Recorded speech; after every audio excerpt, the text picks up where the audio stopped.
Sosok Saddam Hussein usia remaja jadi ketua geng dibackingi Amerika Serikat, pimpin Irak hingga dikhianati CIA.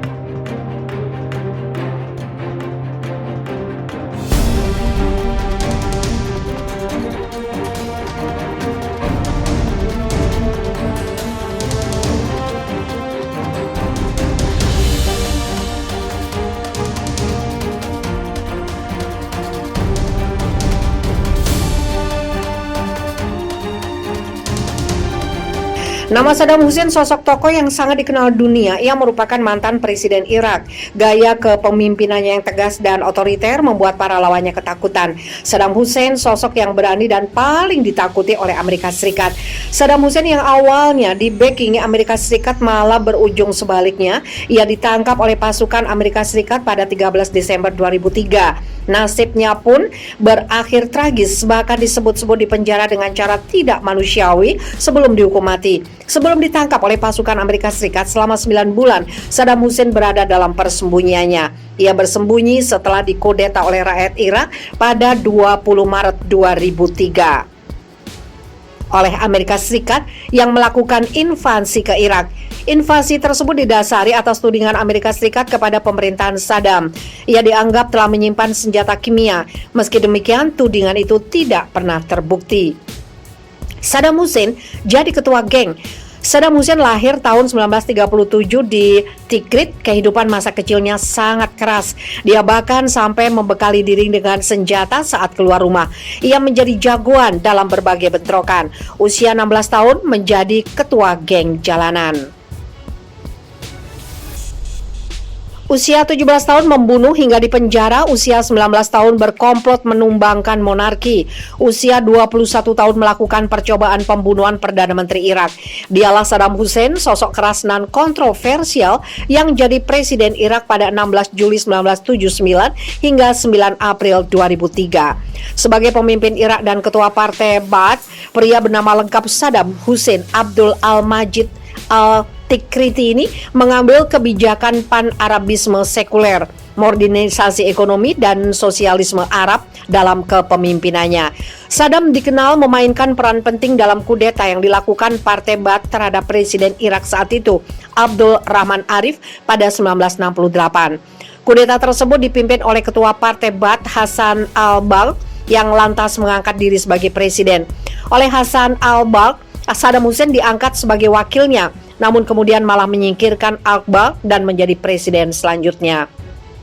Selama puluhan tahun menjadi presiden Irak, sekaligus pemimpin Partai Ba'ath, dirinya sudah melakukan berbagai pembunuhan massal terhadap rakyat Kurdi di utara Irak dan rakyat Syiah di selatan Irak. Sosok ikonik ini diyakini sebagai sejarawan sudah lama bekerja sama dengan Amerika Serikat. Tepatnya ia bekerja sama dengan para agen CIA. Inilah yang membuatnya bisa berkuasa lama karena dibackingi Gedung Putih. Serangan-serangan Irak pada Iran juga bisa terjadi karena bantuan Amerika Serikat. Periode perang 8 tahun antara Irak dan Iran adalah periode keemasan hubungan antara Saddam dan Amerika Serikat. Sekretaris Pertahanan Amerika Serikat Donald Rumsfeld pada tahun 1983 bahkan datang ke Irak untuk berjumpa dengan Saddam. Bahkan Donald Rumsfeld menjanjikan bantuan keuangan untuk Irak. Tapi Amerika Serikat pula lah yang menggulingkannya beberapa tahun kemudian saat pengaruh Saddam kian memudar. Dirinya dikhianati hingga pada tahun 2003. Agresi Amerika Serikat dilancarkan ke Irak untuk menggulingkan Saddam. 16 Juli 1979 yang jadi awal mula Saddam memimpin Irak harus berakhir dengan huru-hara. Seolah menunjukkan bahwa kekuatan yang sedemikian besar di awal dan dibantu banyak backingan tiba-tiba lumpuh karena ternyata Saddam tidak sekuat backingannya, yaitu Amerika Serikat yang sampai saat ini masih mencengkeram Irak.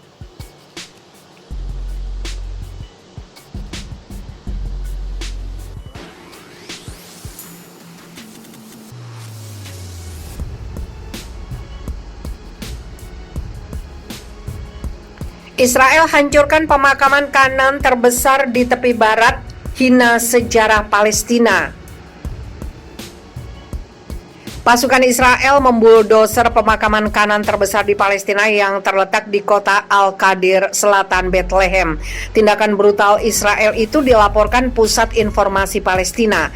Direktur Kantor Otoritas Perlawanan Tembok dan Pemukiman Hasan Brijeh mengatakan laporan Israel mengindikasikan Israel menggunakan buldoser untuk meruntuhkan kuburan selama pekerjaan perluasan Jalan Pintas nomor 60 yang menghubungkan Yerusalem dan Hebron.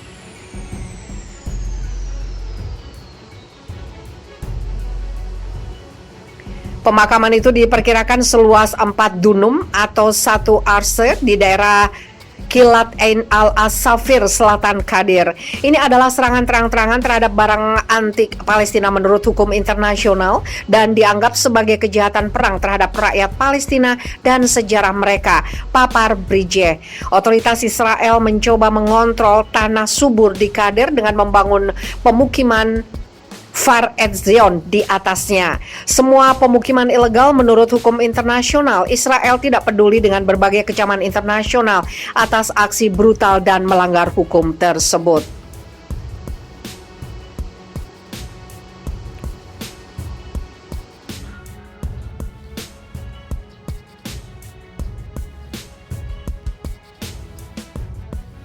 Iron Dome nyaris merudal jatuh jet tempur F-15 Israel saat Perang Gaza. Sebuah laporan terbaru mengungkapkan bahwa sebuah rudal interceptor dari sistem pertahanan Iron Dome nyaris menghantam jet tempur F-15 Israel selama perang dengan milisi Palestina di Gaza baru-baru ini.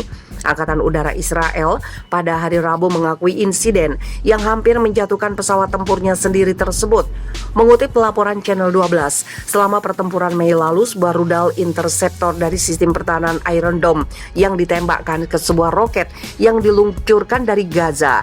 Namun operator Iron Dome secara tidak sengaja mengunci sebuah pesawat F-15 yang terbang di atas jalur Gaza.